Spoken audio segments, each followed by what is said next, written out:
Shalom Ouvracha, mes chers amis, Shtabach Shemo Lahad, nous sommes dans la Chassidoute et la paracha de Teruma. Et bien dans la paracha de Teruma, il y a des choses extraordinaires. J'essaye dernièrement de me concentrer sur la beauté et la grandeur du Ham Israël. Combien est-ce qu'on a des forces et combien on est aimé devant HaKadosh Baruch Hu. Et là, nous avons trois questions, une petite histoire et leur réponse. Il est marqué dans la Torah, et une question qui se pose. Est-ce que vous voyez aujourd'hui la génération dans laquelle elle se trouve? On voit des choses qui font un petit peu peur, des gens qui font des choses un petit peu aussi bizarrement, que ce soit à tous les niveaux, que ce soit au niveau des mœurs, que ce soit au niveau comment on a des façons de se comporter, que ce soit au niveau des scandales qui se passent dans le monde, de gens, je sais pas si, je préfère pas le dire en grande diffusion, mais a priori ici, il y a un aspect de la communauté et juive et non juive qui commence à déplorer et à nous rendre un petit peu où va le monde. Est-ce que Kadosh Baruch Hu, il est quand même content un petit peu de cette génération ou pas? Ça c'est la question qui pose Rabbi Meir et Rabbi Chaim Meir Ichiel dans son Sefer Torah Tassaraf. Bon, ça c'est la première question. Donc Kadosh Baruch Hu, est-ce qu'il est content de cette génération ou pas? Deuxième chose, le Rabbi Mekomarna, il pose une question. Il dit, qu'est-ce qu'on attend pour que le Mashiach il arrive? Il faut faire quoi? Qu'est-ce qui nous manque? Expliquez-nous qu'est-ce qui nous manque. Et on le fait, yallah, avec Baraka. On a fini l'histoire. Donc ça c'est la deuxième question qui pose le Kamarna. Quand est-ce que le Mashiach il va venir? Quelles sont les données qui font en sorte que le Mashiach n'est pas encore là? Et il y a un autre pasouk que vous connaissez très bien, et qui est au début de la paracha, et qui est très intéressant, et où il y a un mot qui est un peu en plus. C'est marqué, vous allez prendre pour moi une élévation, une terouma, un prélèvement. Ça veut dire quoi? Veikrou li terouma, veikrou trouma. On a compris que c'est pour Dieu. Pourquoi il dit veikrou li? C'est quoi ce li ici, qui a l'air très important, et qui a été rajouté par Kadosh Baruch Hu, bien sûr, à la phrase. Regardez cette histoire extraordinaire. Nous sommes en 1945, la fin de la guerre. Un petit juif de 17 ans qui est sorti. Il y avait dans les camps, un des camps, que le baraquement, eh bien, il était collé. Alors, il était. Non, pas le baraquement. La chambre à gaz, elle avait une petite fenêtre. Je ne sais pas comment ça s'est passé exactement, puisque on n'était pas là-bas. Mais il y avait une petite fenêtre, c'est impossible, c'est qu'un petit trou. Mais tellement il n'avait pas mangé qu'il était menu, même petit. Il a toujours été tout petit comme ça. Il y a un des trucs, il a dit, regarde, toi tu peux passer par là, essaie de sortir. Essaie de sortir. Ils ont essayé de le rentrer, c'était machin, tsinok, tellement il était faim, il n'avait pas mangé. Il est passé, il a réussi à sortir. Il est sorti du camp et il s'est sauvé. Il a réussi à attraper un bateau. Et Baruch Hashem, Ishtabach Shemo Lahad, il est arrivé en Eretz Israël.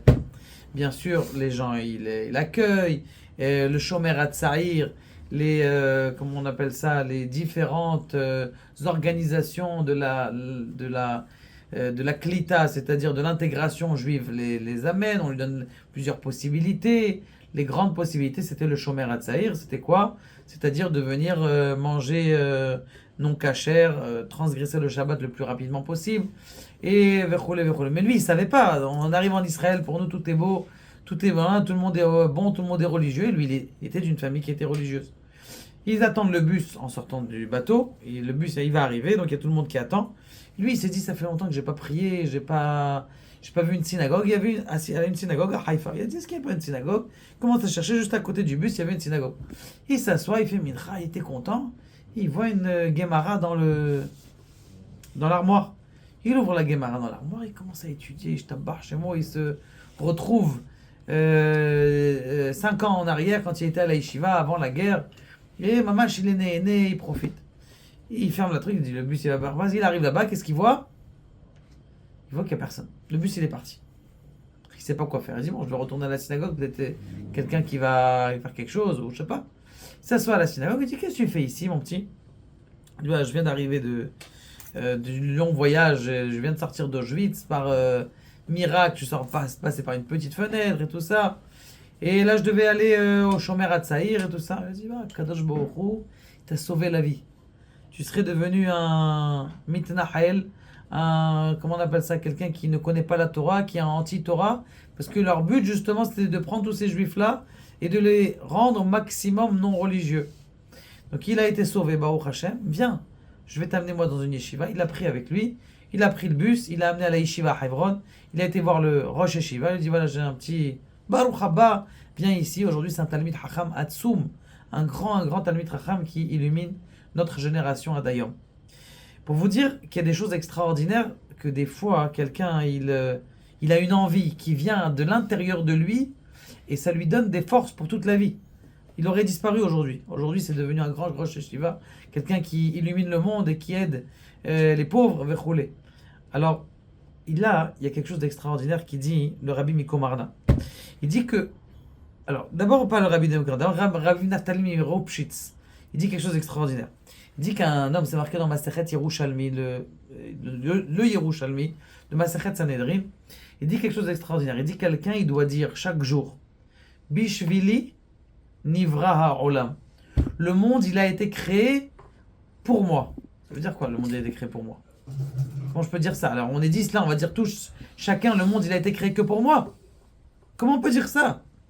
Et là, il dit à un homme, il doit dire que je suis le roulement de tout un monde entier. Et sans moi, eh bien, le monde, il ne peut pas tenir. Je vous pose une question. Vous connaissez le cercle de de l'écologie. Venez, on détruit des grenouilles. On décide des grenouilles, elles sont méchantes, on les détruit. Vous savez qu'est-ce que ça va faire comme problème écologique? Ça fait des catastrophes, c'est ce qu'ils ont fait d'ailleurs, vous savez, en Australie. Vous savez, les petites grenouilles oranges et noires comme ça. Elles sont hyper ultra toxiques. Ils ont dit on a un blême, c'est très dangereux, les gens ils viennent ce truc, ils touchent ces grenouilles, et il y en a eu plusieurs cas de mort. Qu'est-ce qu'ils ont fait? Ils ont mis un antipoison. Ils ont mis un poison dans la truc pour tuer toutes ces grenouilles. Alors qu'est-ce qui s'est passé? Ils se sont rendus compte que, à cause qu'il n'y avait plus de grenouilles, il y a des mouches et des... comment on appelle ça? Ce qui nous pique là, les moustiques qui se sont proliférés. Du coup, les moustiques ils sont arrivés dans la ville et ils ont encore plus de maladies que s'ils avaient laissé les trucs. Maintenant, ils essayent de remettre les grenouilles. Ça, c'est... Donc, ils ont détruit la chaîne écologique. Ils ont fait exactement la même erreur en Eretz Israël. Je ne sais pas si vous connaissez Achoula. Achoula, c'est un... Aujourd'hui, ils l'ont refait. C'était un... Comment on appelle ça? Un lac immense qui était en haut du Kinneret. Un lac immense qui est en haut du Kinneret. Les agriculteurs, ils sont venus voir, ils disent regardez cette belle plaine, c'est magnifique, c'est en deux montagnes, il y a de l'eau et tout, on échange le lac. Ils ont dit d'accord, bon ok, ils ont séché le lac. Il y a de ça, je vous dis pas, il y a 50 ans, 60 ans. Ils ont séché le lac. Qu'est-ce qui s'est passé? Ce lac-là, en vérité, il filtrait le Kinneret.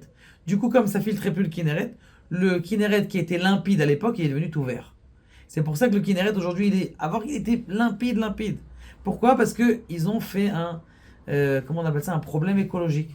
Quand tu enlèves une chaîne du monde écologique, eh bien tout peut partir en vrille. C'est ce qui se passe exactement. Un homme, il doit dire Bishvili avec ma avoda, même si j'ai des problèmes dans ma vie, même si je ne fais pas la avoda Hashem comme il faut, Kadosh Baruch Hu, il a besoin de moi comme je suis à ce moment-là. Et c'est à Kol et Tov. Un homme, il doit se dire ça toute sa vie, toute la journée. Comme ça, il dit pas moi, Rabbi Naftali Miropshitz, Bishvili Nivra Aolam. S'il vous plaît, déjà, prenez ce cours-là et vous l'allez le diffuser à 2 personnes. Ne gardez pas pour vous ce cours parce que c'est un cours très très important. On a posé une autre question. On a dit comment est-ce que Kadosh Baruch Hu, il aime ce monde, cette génération? Regardez la génération. Il y a des manifestations de n'importe quoi. Vous imaginez un peu à quoi je pense. Il dit comment on appelle ça, le Reb Chaim Meir Yechiel. Il dit quelque chose d'extraordinaire. Il dit à Kadosh Baruch Hu, quand il a créé le monde, il a vu tout le monde du début jusqu'à la fin, on est d'accord. Kadosh Baruch Hu, chez lui, il n'y a pas de temps. Donc il voit tout le monde. S'il avait vu cette génération et qu'il a quand même créé le monde, ça veut dire que il est quand même content de la présence de l'endroit dans lequel on est, de la situation grave, on va dire, ce que nous on considère grave dans laquelle on est. Ça veut dire qu'à Kadosh Baruch Hu, tu vois qu'est-ce qu'il est en train de faire. Il est en train de dire, c'est vrai que vous êtes dans cette situation, mais laissez-moi, moi j'ai un autre projet derrière la tête, donc on ne comprend pas le projet d'Akadosh Baruch Hu. Mais Kanirek, c'est pour notre bien, et c'est pour le bien du monde. Et Akadosh Baruch Hu, il est content d'avoir fait, même si on est à un niveau terrible. Et tu sais pas, des fois, le mal que les autres ils font, pour toi, ça te rend un grand sadique. Celui qui écoute un cours de Torah aujourd'hui, c'est un très très grand sadique. Pourquoi? Parce que regardez ce qu'ils font les gens à l'extérieur. Et grâce à celui qui fait des grosses bêtises, toi, tu es devenu un grand grand sadique. Ça, c'est la première, donc, la génération BMF dans laquelle on est. Et Kadosh Baruch Hu, il la veut, et il est content de cette génération. Pire encore, cette génération, elle a été voulue par Akadosh Baruch Hu. Pourquoi? Parce que des fois, la bataille contre le mal, elle est plus importante chez Akadosh Baruch Hu que de faire du bien. Maintenant, vous allez poser la question, qu'est-ce qu'on attend pour le Mashiach? Puisque Akadosh Baruch Hu, il est content de nous. Réponse, on sait très bien que dans le monde supérieur, il y a le Beth Amikdash. Or, le Beth Amikdash, en haut, il doit descendre. Pour le descendre, il faut le préparer. Il dit chacun, en vérité, qu'est-ce qu'il fait? Puisqu'on est la paracha de Trouma, et qu'on est en train de créer les ustensiles dans le Beth Amikdash, eh bien, chaque personne avec sa Avodat Hashem Besimcha, eh bien, il fait des ustensiles. Pourquoi je vous dis des ustensiles et pas le Beth Amikdash?